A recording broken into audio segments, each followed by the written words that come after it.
All right. Well, welcome everyone. Thanks for joining us today for our Research Week webinar. I'm Paul Price, Systems Officer with the Center for Analytics, Informatics and Research here at Memorial University. Before we get started, I have a few housekeeping notes. The chat box and the Q&A feature are both open, so please feel free to use them. You can turn on subtitles, which are auto-generated by clicking the CC bottom at the bottom left corner of your screen. And this session is also being recorded and will be posted on YouTube. So for any of the question and answers, you can just put them in the chat there or save them to the end, and we'll do that during the question of answer period. I'd like to start with an acknowledgement that the lands on which Memorial University campuses are situated are in the traditional territories of diverse indigenous groups, and we acknowledge with respect the diverse histories and cultures of the Beothuk, the Mi'kmaq, and the Innu and Inuit of this province. We invite everyone to offer land or territorial acknowledgements in the chat and to take a moment to reflect not only on why we offer these acknowledgements, but also ways your life and work may contribute to decolonization and reconciliation. The Center for Analytics, Informatics and Research, also known here as CAIR, is a high-performance research computing center with capacity to rapidly process and securely store vast amounts of data. Thanks to a partnership with IBM Canada, CAIR is a powerful resource helping to put researchers at Memorial at the leading edge of the respective fields. CAIR supports the work of the NL Support Unit, which is a group dedicated to advancing patient-oriented research in the province. The teams at CAIR, NL Support, and others at Memorial have been lucky to work closely with Dr. Randy Giffen over the years. Randy is a health care solutions architect and a member of the IBM Canada innovation team. He has 25 years of experience in software development, from coding to senior management, and 12 years of experience in patient care, including 6 years of general practice. Randy has conducted academic research in both computer science and healthcare and has 7 U.S. patents for invention. He conducted postgraduate research in health informatics at the Open University and is an adjunct professor at the University of Ottawa. His research interests include the use of predictive analytics and machine learning in the context of clinical care. Again, just a reminder, if you have questions for the presentation, please feel free to type them in the chat or Q&A box, and hopefully we'll have time to cover them all at the end. Without further ado, I'm going to pass this over to Randy to get us started with the presentation. Thank you, Paul. We're going to be talking this morning about some ideas for using large language models in learning health and social systems. The concept of a learning health and social system was a key outcome of the recent Health Accord work. And the idea, of course, is that we continually try to improve. And underneath that is the value proposition that health, has a value in itself. It's a very precious thing to experience in our lives, but also it's a way to improve efficiency and effectiveness of the healthcare system, in that if we have less illness, it tends to be less expensive to care for the health of the population. Now, this is not a new concept. It's been around for at least a decade. And nevertheless, although it seems simple in concept, it's challenging to implement. Healthcare is a very ancient industry. It's been around for centuries, and in the last few centuries, of course, we've had an amazing amount of scientific knowledge come into healthcare, which has made it, just improved our lives so much. But nevertheless, some of the the way the healthcare system works is still rooted in a lot of the historical practices. So we tend to rely on trained, experienced clinicians to provide care to patients. And while this is very effective. And if you've ever been sick or had a family member has been sick and something you can't solve yourself, and you meet with that professional, has experience and is able to help them, I mean, it's just the most precious and wonderful thing. And that, of course, happens every day. But nevertheless, we know there are challenges because there are demographic changes, and it's just difficult to always have an experienced clinician at the side of the person who needs care. And so we're looking at ways to make things more efficient, and one of them is by the use of technology. Technology is part of what was originally called the triple aim, and now has recently been expanded to quadruple aim. The fourth one was added, was about the health provider experience, because as I mentioned, we've got demographic changes that are putting constraints on our human resources. And so we have to be very careful to make sure that we're providing a good experience for healthcare providers, that they're spending the maximum amount of the time actually helping care for individuals, and we just have systems around them that support them with the least demand on their time as possible. And so this is just the overview to demonstrate that we'd like, on a daily basis in the operations of healthcare, to gather data and use it to provide efficient operations. And this happens in many other industries. And healthcare has done this certainly in terms of generating scientific knowledge. We're very good at conducting research, publishing papers, getting new insights to help individuals. At the same time, we'd like to use the same type of scientific, statistical, mathematical knowledge that helps generate that insight to support daily operations. And that's, broadly speaking, where the topic of today fits in. One of the challenges with using data in the operations of healthcare is that the systems which are the information technology systems which are used in healthcare somewhat reflect the way it's organized. It tends to be organized in a number of different pillars.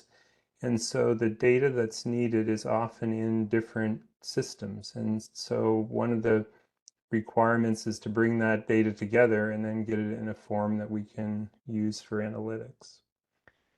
Today, I'd like to also highlight something else, though. This data, when it's stored in traditional information technology systems, tends to be in a columnar format, like a spreadsheet. And, this type of data has worked well in many industries like banking and life insurance, and of course for scientific research in healthcare. But at the same time, in the daily operations of healthcare, the history, or a textual story, is still a key part. One of the things you learn in medical school is to listen to the patient. They will tell you what the problem is. And even in communications between healthcare practitioners, I know when a new patient would come into my office and at the time bring in their paper chart, thick folder from their previous physician, one of the first things I'd often do is just flip through to a recent consult. When you see a specialist, that specialist will write back a letter to the family doctor, and it will have typically a nice summary in a paragraph or two of the patient's past medical history. And that textual summary is very valuable because it's written by an expert who knows what's important to mention, both positive and negative, in the patient's history. And when clinicians are talking to each other, of course, they're telling the story of the patient. So it's a key way in which information is dealt with in healthcare. So one of the technologies that has come along in the last couple of years that may allow us to use text more at the level of information technology are large language models. They're a type of artificial intelligence model, and they're trained with a large amount of text. They're able to process and generate human language. They work by just predicting what the next word will be, and we'll talk a lot more about this. But one of the key aspects with these models and why they're called large is that they are very large. They consist of billions of different parameters. And because of that, they have a lot of sort of base general knowledge, let's just say. They're trained on language and they have a deep understanding of language. There are some challenges with them, though. The word that's often used when they make mistakes is called hallucinate. So they're generating sensible information, but it's incorrect. I'll tell you a story. When I was in first year university, my English professor commented to me that he was getting in these new papers. So it was the time in which desktop publishing was just starting. I think the Mac came out in my second year of university. And so he's getting in these papers now that instead of being on a typewriter, they were justified both margins and sometimes even printed on a laser printer. And he said, I know I shouldn't be doing this, but I think, I'm just giving an extra 5 points just because it looks so good and I just can't help myself. And that's one of the challenges with the text produced by these models. They're just very good at language and they can sound authoritarian even when they're wrong. So you have to be aware that that can happen. There are circumstances that what make it more likely to happen, and I suspect in the future this will become less of a problem, but it is an issue to deal with now. Also, the text that they're trained on may have some biased or harmful content, so you have to be careful because that will then be potentially reflected in what they generate. And even if you try to put some sort of post-processing on the generation to look for certain things, there are ways to sometimes get around that. So it's really important that the content not that it's used for training not have the biases if you don't want that in what gets generated. It's important to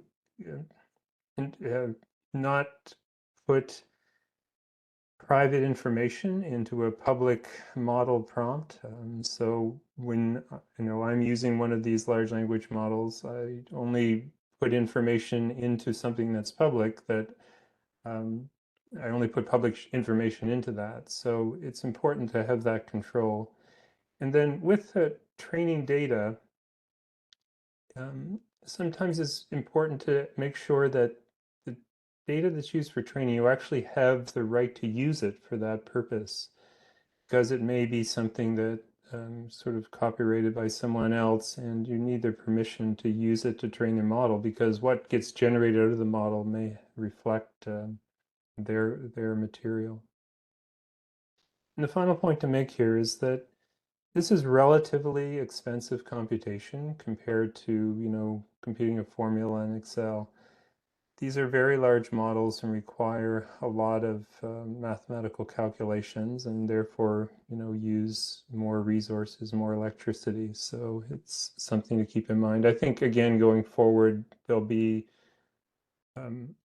more efficient, but it is something to be aware of. This is the Gartner hype cycle, which is used to describe most of our experiences with technology. When they first start off, we get very excited and think about all the new things we could do. Once we get into it, we discover that many things are much more difficult than we expected. And eventually we reach a realistic expectation of what it can do. And just be aware that these large language models are very much on the upslope of peak of inflated expectations. So we are going to encounter many challenges in using them.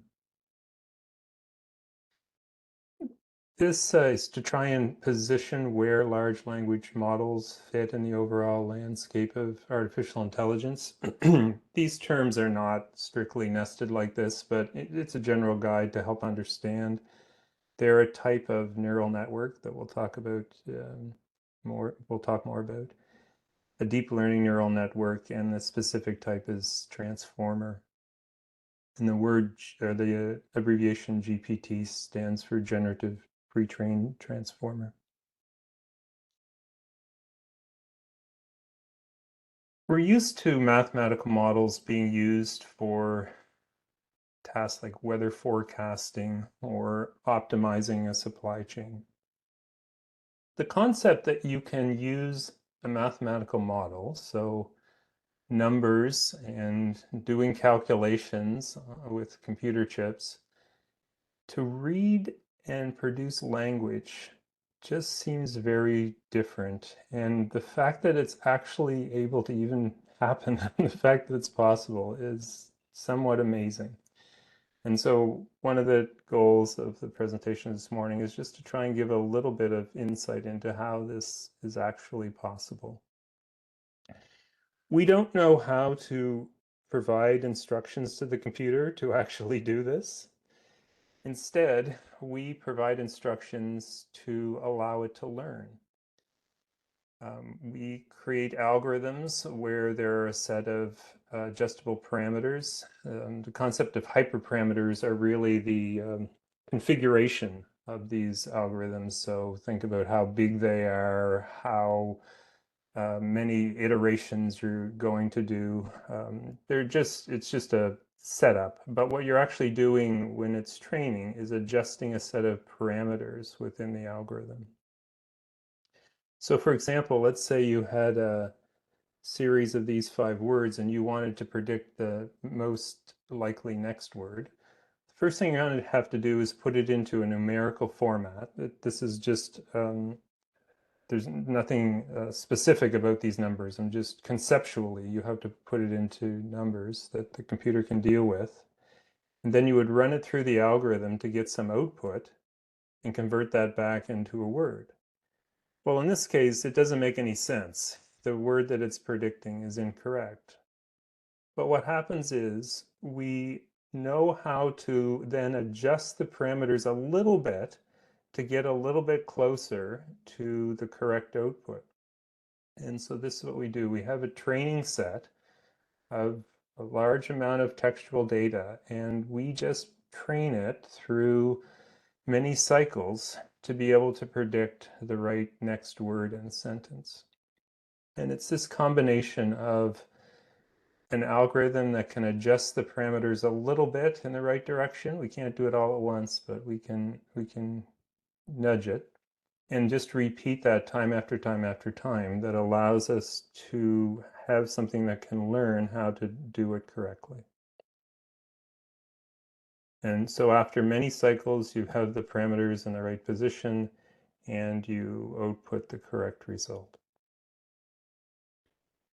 Now this training aspect takes a lot of time and a lot of computing resources. But then once you have that set of parameters, actually running the model is much faster. And so it's the investment in the training that is the biggest cost.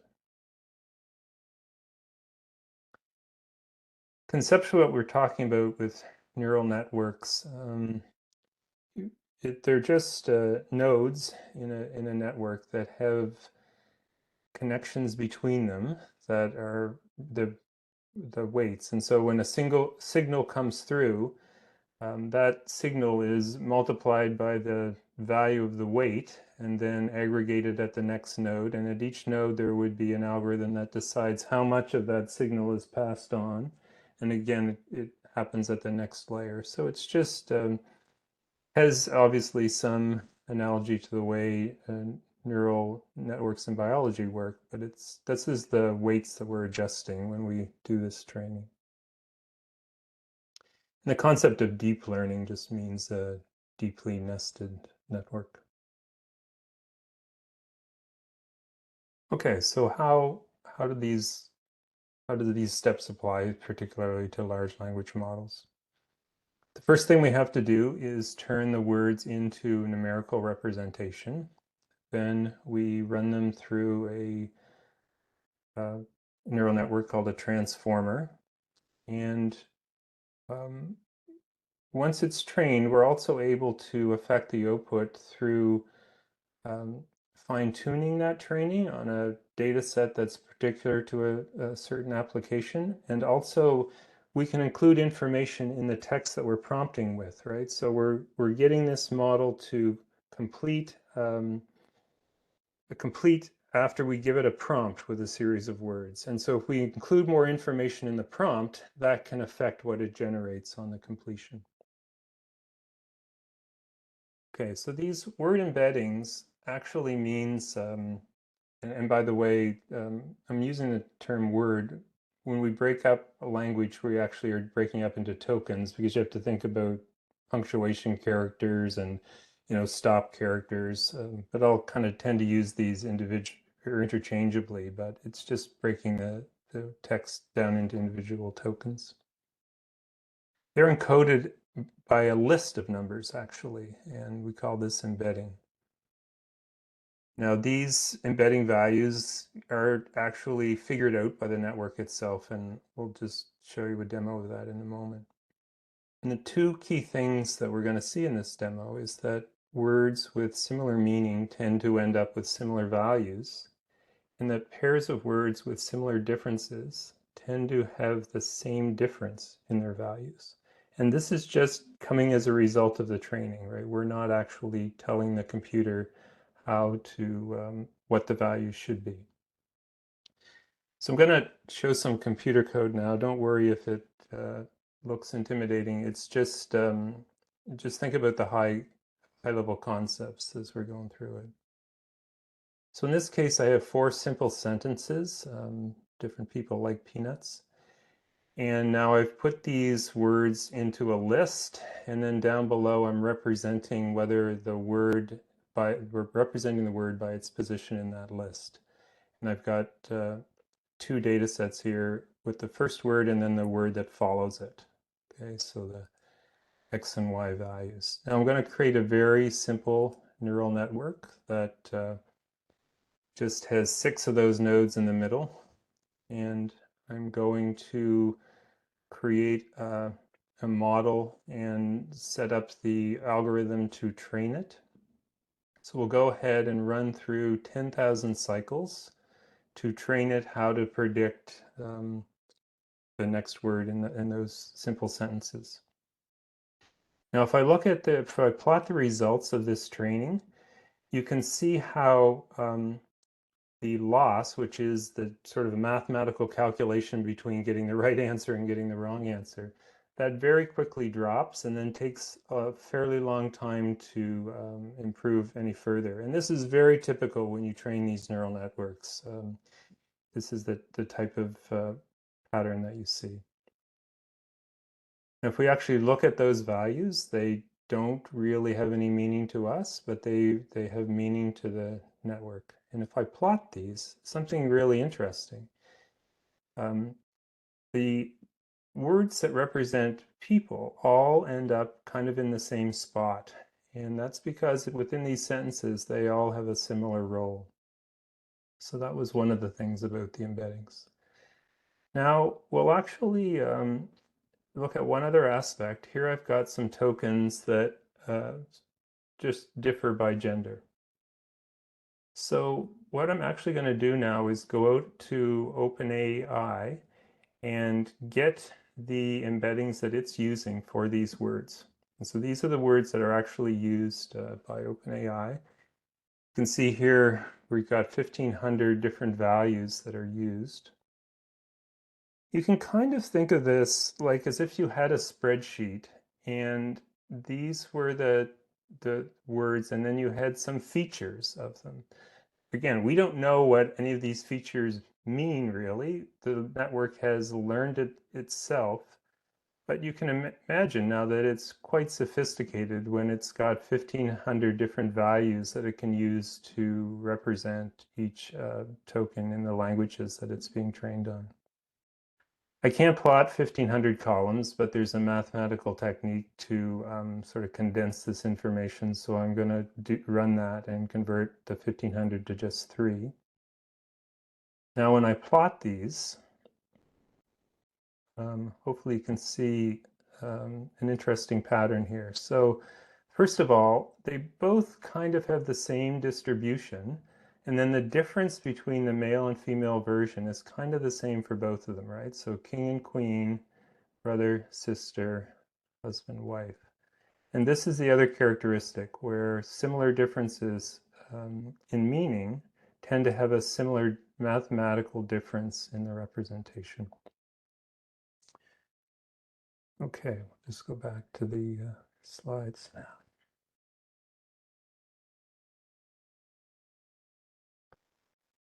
That was the word embeddings that we showed.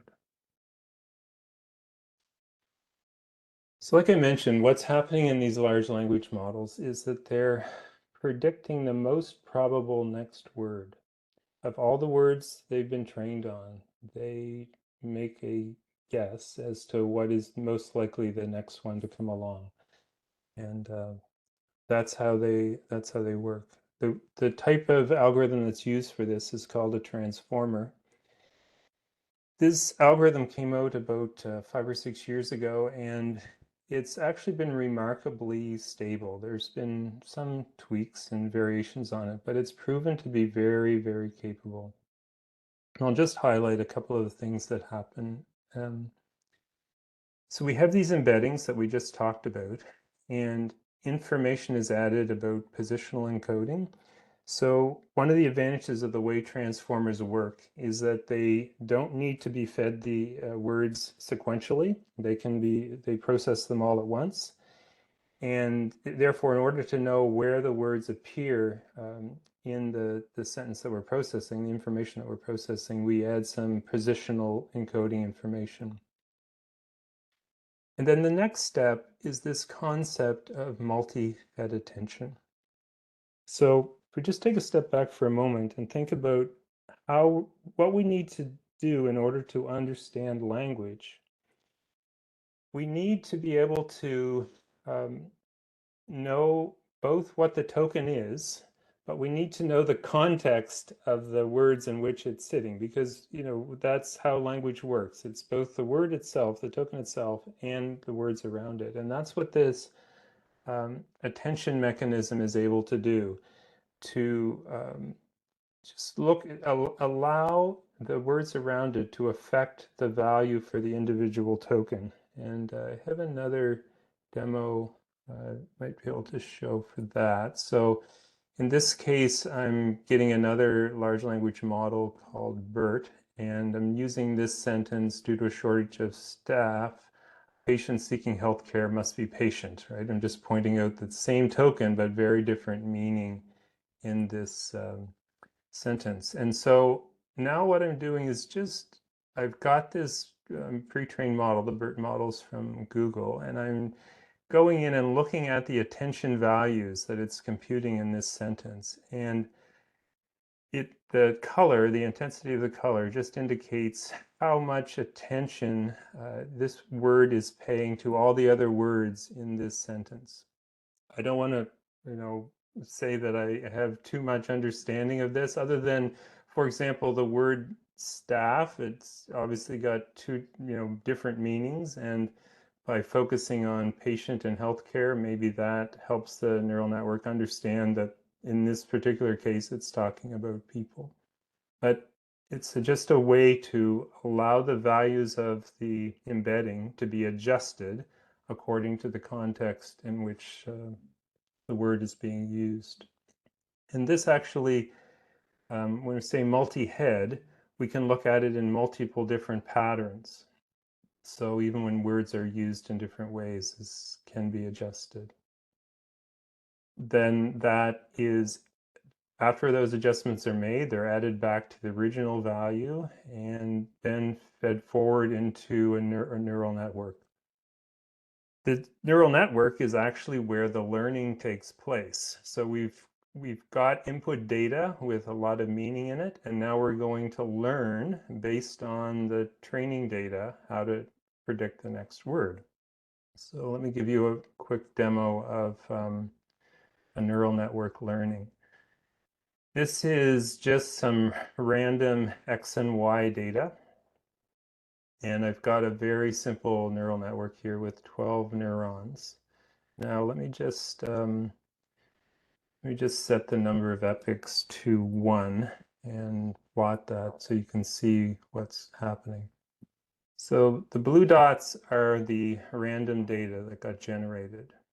and the red line is the output of the neural network. The neural network is trying to adjust its parameters to match the training data.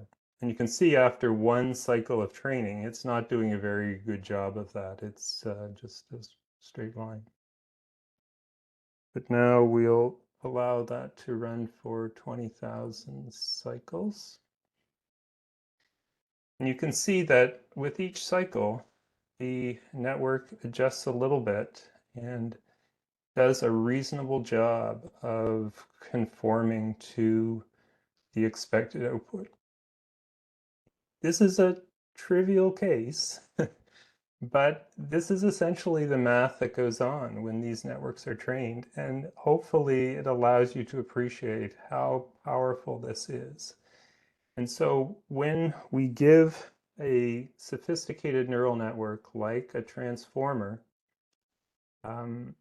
this type of information, it is able to learn how to predict the next word in text. And this doesn't happen at one level. This happens at multiple levels. So it doesn't have to learn it all at once.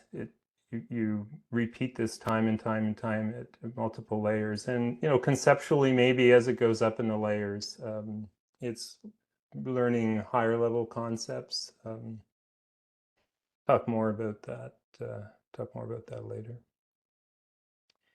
So we talked about the attention mechanism. This is just a diagram of pointing out how these transformer networks are deeply layered.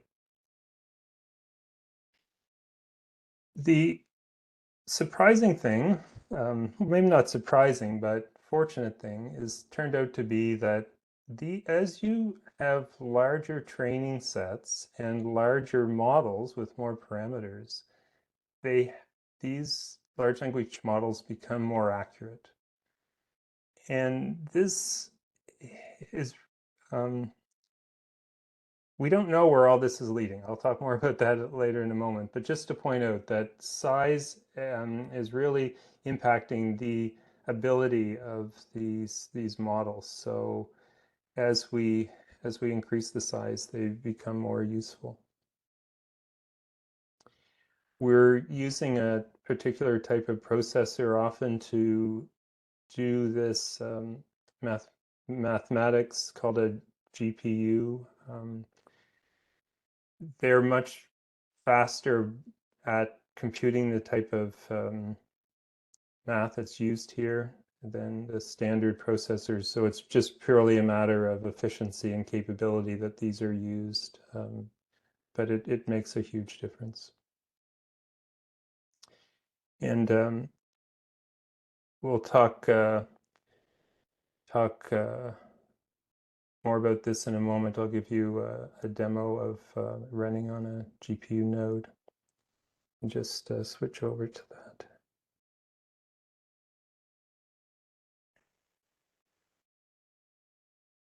So this node has 4 of these GPUs attached with it. You can see initially there's nothing loaded into the memory. I am using here a open source large language model from Meta or Facebook called Llama. They've made this available, and you can obtain it and run it yourself. And so you can see that after it gets loaded in, we've got all the parameters loaded up in memory. I just find it interesting that such a large model with all this knowledge, it loads into this memory in about 16 seconds. And so now I'm going to pose this question with this prompt.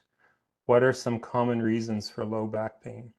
And now the model is just using general knowledge. This is not a specific healthcare model, but it's just generating this text one token at a time based on its training. The advantage of running something locally versus using something like ChatGPT online is that you are You have the ability to fine-tune it for your own purposes, and of course also you can keep it within your own network and not have to have as much concern about the confidential data. So we don't know the exact use cases yet for running things locally versus taking advantage of cloud-based architecture, but just to point out that it's certainly possible to do, and one of the things we're looking at.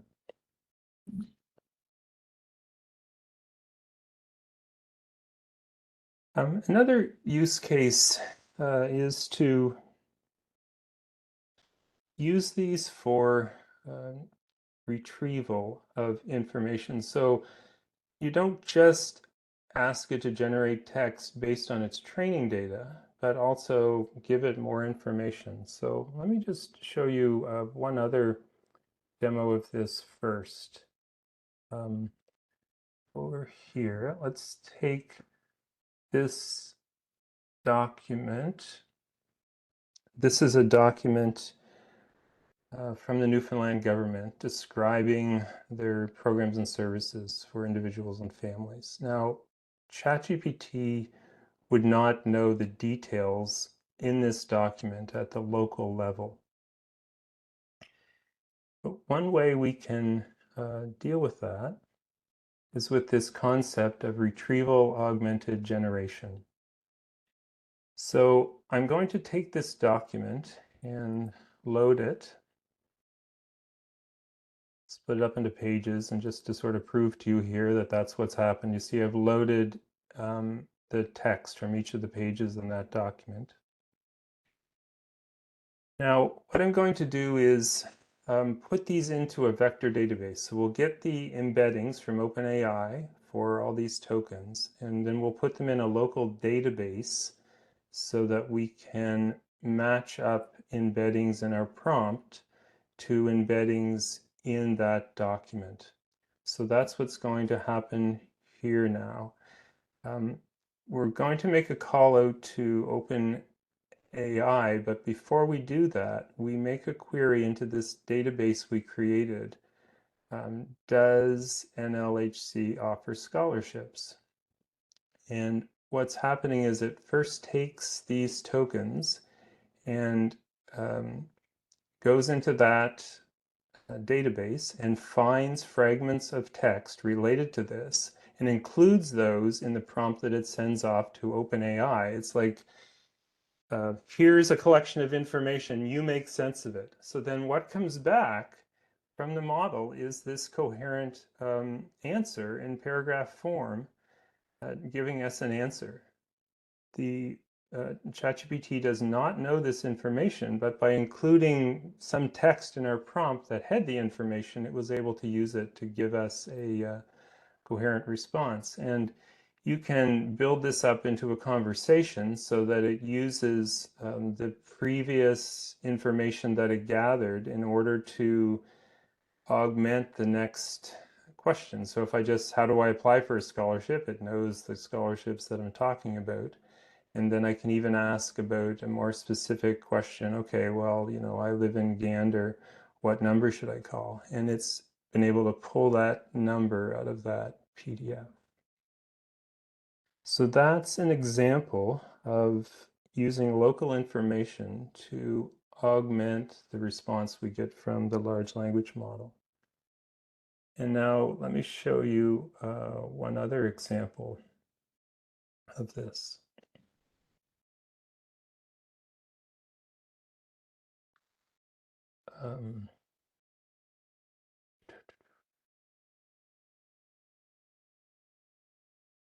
Just give me 1 second to get the right one. Here it is.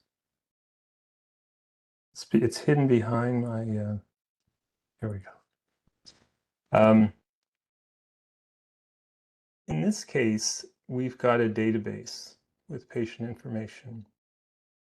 And normally you might, you know, you write some code, use some graphing library in order to know information about it. But in this case, let's just try asking the large language model total distance for each patient. So what it's going to do is we're passing the information onto the large language model to say, okay, we want this information, and here is some knowledge about the type of query you can generate in order to get this information, and you pick a way that it should be presented. And so just by typing in this request of 5 words, we get back the results that we're expecting. And if I show you a little bit about what's happened here, this response from the large language model, it's in a structured language called JSON. That detail is not important, but it's just to point out that it's not just able to talk in human languages, it can sort of talk in computer languages as well.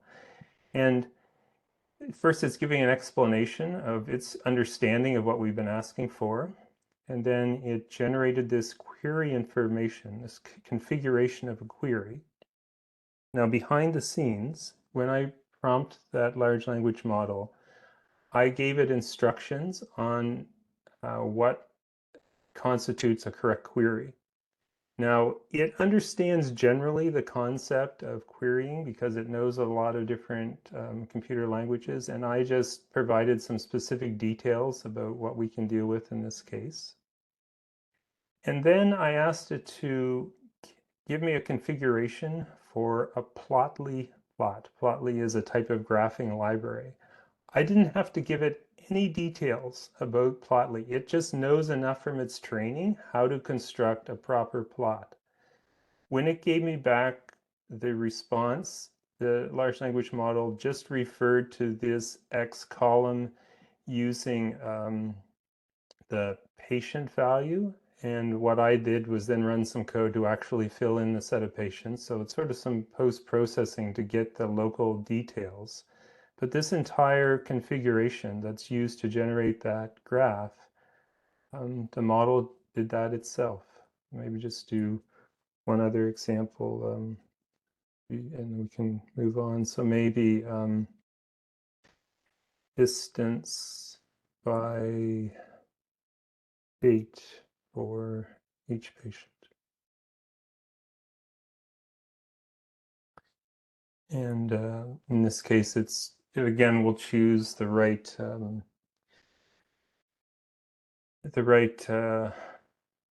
type of plot to use for it, and we can analyze the data. And I think there's actually a lot of steps going forward. Paul and I have been working on this and making it more interactive, where we can sort of ask, okay, we'll adjust it so that the y-axis always starts from 0, for example.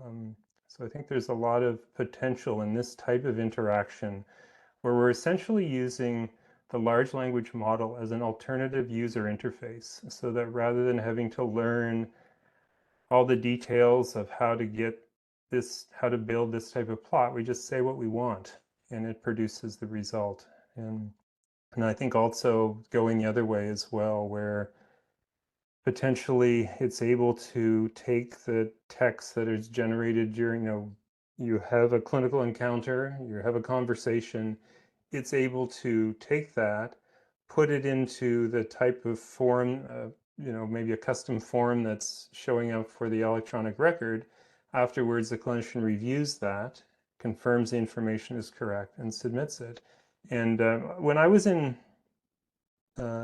medical school, after the first year, I actually had a job kind of like that. I worked in an emergency room in Halifax and just went around with the emergency room doctor and sort of took notes during the clinical encounter, and then afterwards he would review them and sign off on them. And I think that the large language models potentially can do something similar. So we talked about how we can use these different types of mechanisms with the prompting, the retrieval augmented generation, in order to customize the response. just a couple other points, and then we'll take some questions. I hinted at this before, but one of the most really interesting aspects of what's happening with these large language models is that as they become more complex, new capabilities have emerged. If you've ever used, for example, ChatGPT before, you can use it to, you can request it to write poetry.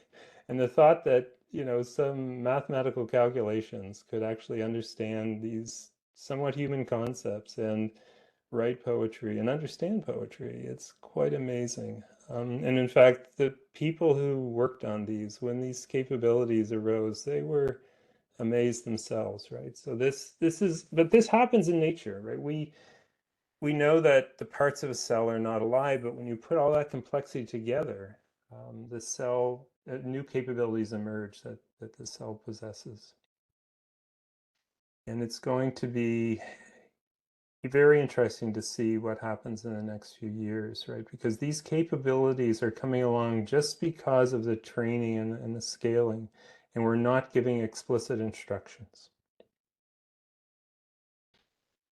Our brains have about 86 billion neurons with perhaps 100 trillion to a quadrillion connections between them. I'm not saying that those neurons are exactly like the parameters in a large language model, but there are some similarities. That Llama 2 model that I was running, I was using the 13 billion parameter version of it.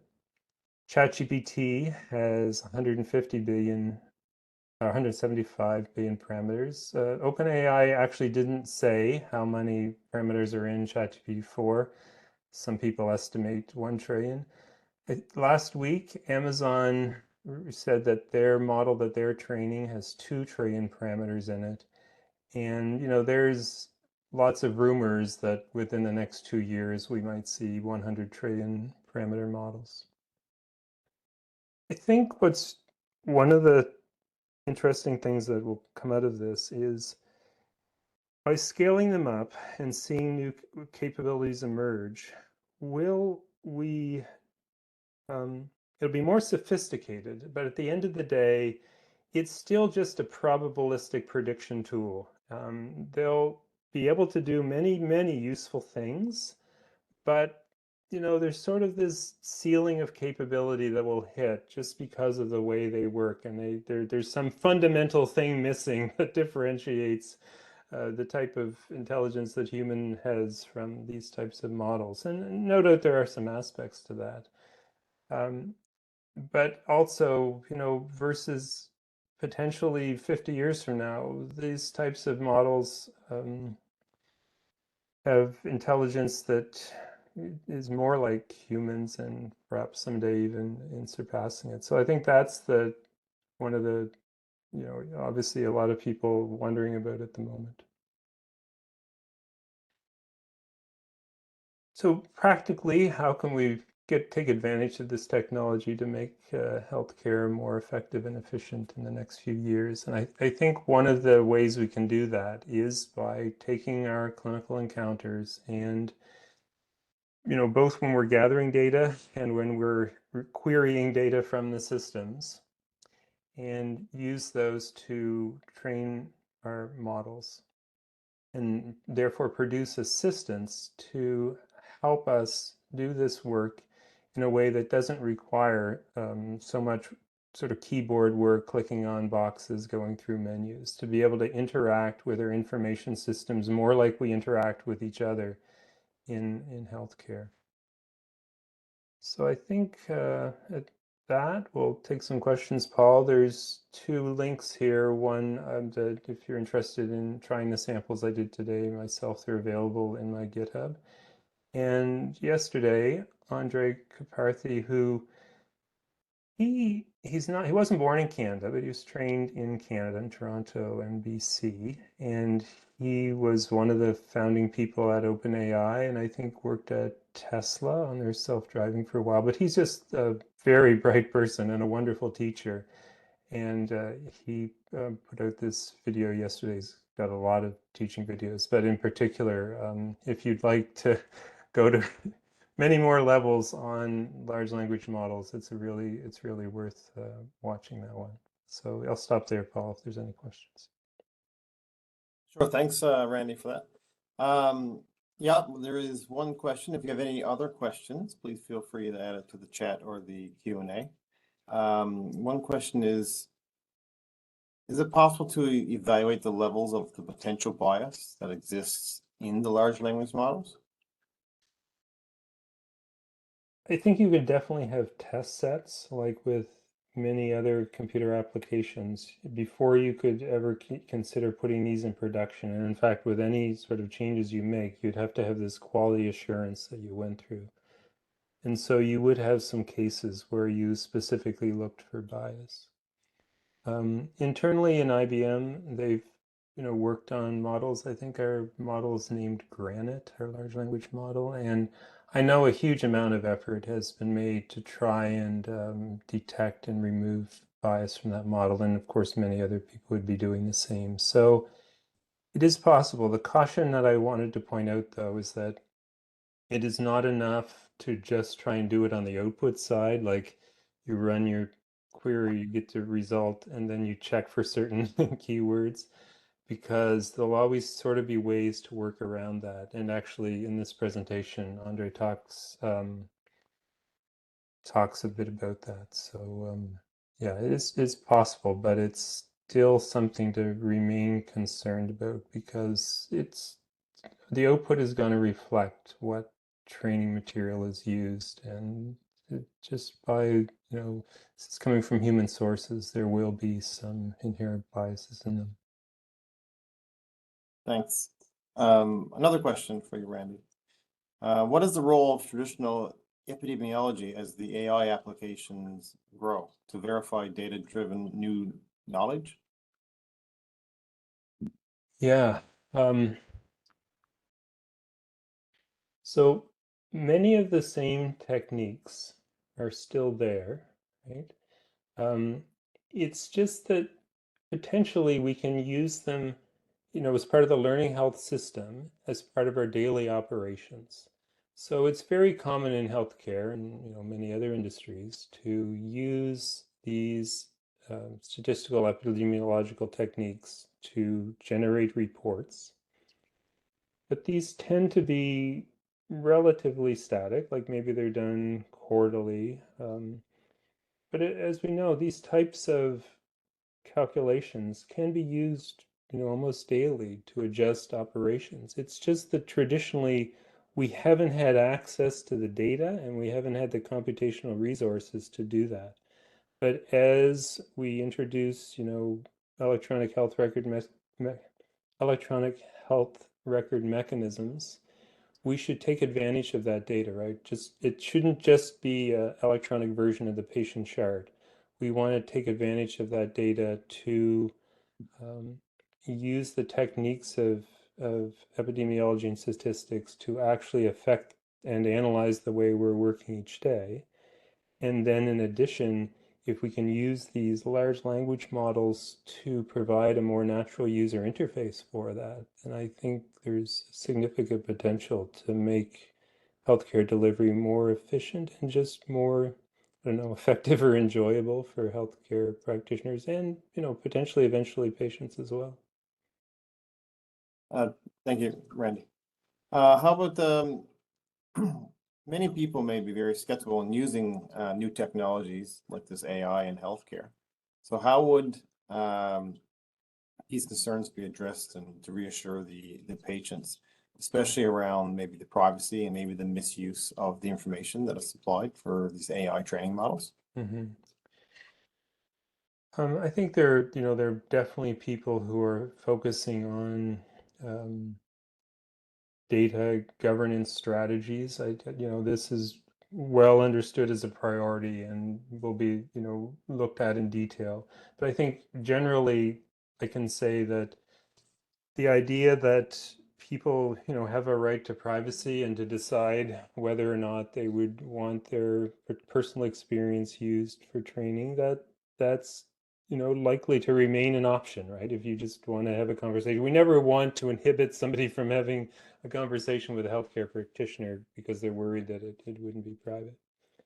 But at the same time, I would say that my experience has been that many patients,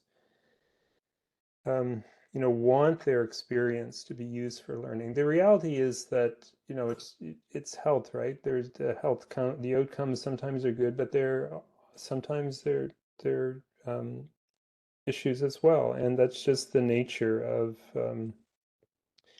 of the area we're working in. So people sometimes will find meaning in their experience when they know it's being used to help the next person, right? It's being used for learning, and that it's being incorporated in a way that is used for training the system to make the next person's experience optimized. Whether they had a good or bad experience, learning from it is something which many people consider valuable. So I think the, opportunity both ways is important. Thank you, Randy. And one last question I'll ask you.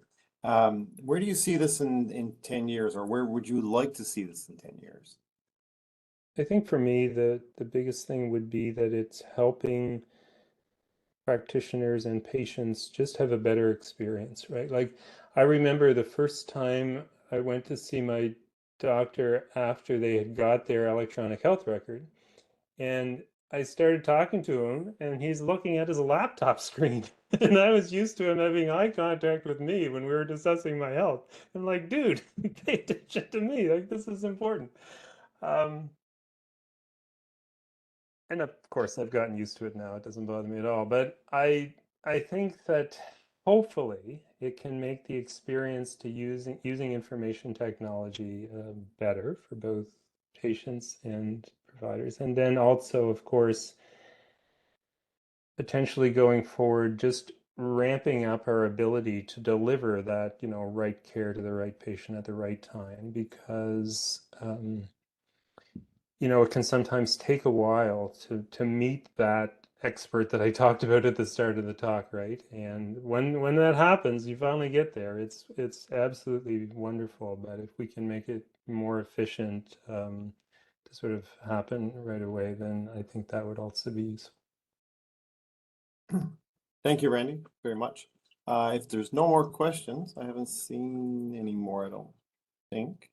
I would like to say thank you very much, Randy, for that great discussion on large language models, and especially how it applies to health learning systems. A big thank you to everyone who has joined us, who's listened and participated in the discussion. Great to see the questions being asked.